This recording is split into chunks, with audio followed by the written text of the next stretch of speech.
Hi, Matt Holman here. Just want to talk about how to stop hooking the golf ball. Very common problem, especially as you start to get a little better. Teaching lots and lots of guys that come to me 9 and below struggling with a hook or a block. So we can sort of talk a little bit about that, not just the hook. They're really sort of the brother and sister, if we said the hook and the block, or even the push fade, the right going right or the left going left for the right-handed golfer. And really it's just an exaggerated draw. So when you sort of set out in your golf journey, for most you've got some sort of fade movement going on, and the sort of holy grail is to find that draw, and everyone works way hard on that, and maybe that really helps you come down from that 30 handicap to 20, even right down in teens, and then often around 9, maybe coming down to 5. At some point this draw becomes an issue and turns into either a block or a pull hook or hook. So basically what happens in those cases, as we come down, the path of the club head starts to travel too much from the inside out. So if you can use TrackMan, you'll start to see a path number through impact, usually too big a plus, if we said. So you're swinging too much into out. Now sometimes TrackMan can lie, because you can actually have a path number sort of quite neutral, even swinging left, but the club head is still coming way from the inside, but a player manages just to get the club back on plane at the last second.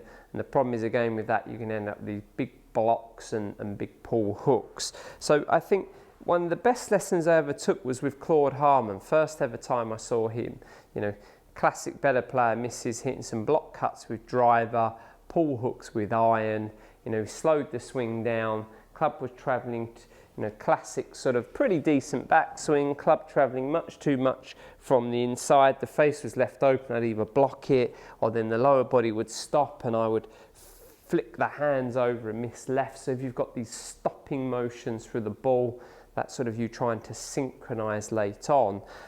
And usually, as he explained to me, it comes from one of 3 things. So it either comes from the body leaning back too much through the hit, that's called getting underneath the shot, the right shoulder gets too low, the spine gets too back. Some of that is okay to help us swing up on the ball, especially with a driver, but we start to get too much, it gets very hard to control. So the problem with that leaning back movement, the club will travel very much from the inside, and again we can start to hit those blocks and pull hooks. So that's sort of number 1. Number 2 is this tailbone driving forward. The tailbone would really drive forward. The more that moves forward, the more the club actually falls back, and it tends to get very open. So as the bum works forward, the club goes back, the face gets open, and again we're hitting either blocks or now the hands zip over and we end up with pull hooks. The third one is synchronization, and what you'll find is the hips will turn too quickly in the wrong sequence, so they're sort of turning too much relative to the body, and we end up in what we call this stuck position, and again we're hitting blocks, and then the hands roll over too much and we hit pull hooks. So maybe one simple drill, best drill I know if you've got these issues. Number 1 is simple Butch Harmon. Let's practice hitting some fades. Let's aim fractionally left. We can maybe put an alignment rod down our centre line and see if we can just start that ball left. That's sort of number 1. Number 2, your classic Nick Faldo, Nick Price, guys like Jason Duffner, I know favourite. We're going to drop the right foot back. So now the right toe is in line with the left heel. We grip down on the club, and we also move the ball a long way forward. So by putting that ball very forward, that's really going to promote the chest to come back over the ball. It's going to be much more covered, because if we lean back from there, we're hitting the ground way before the golf ball. The grip down will promote us staying in our angles, So if we come up and out the shot, we struggle even to hit the golf ball.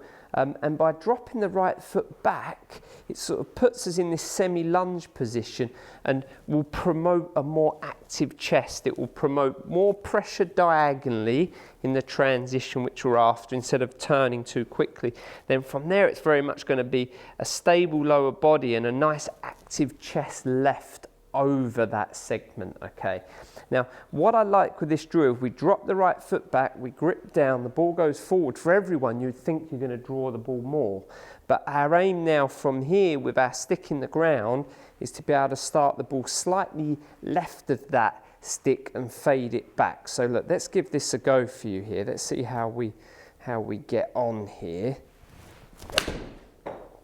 And I think maybe I managed to hit my cut. So look, that's the objective. Now, if you can do those three things, grip down, ball forward, the right heel back and hit a little cut, you must have that club on plane coming down. If that club is out of sequence from that stance, you'll either block it way right or hook it to left-hand side.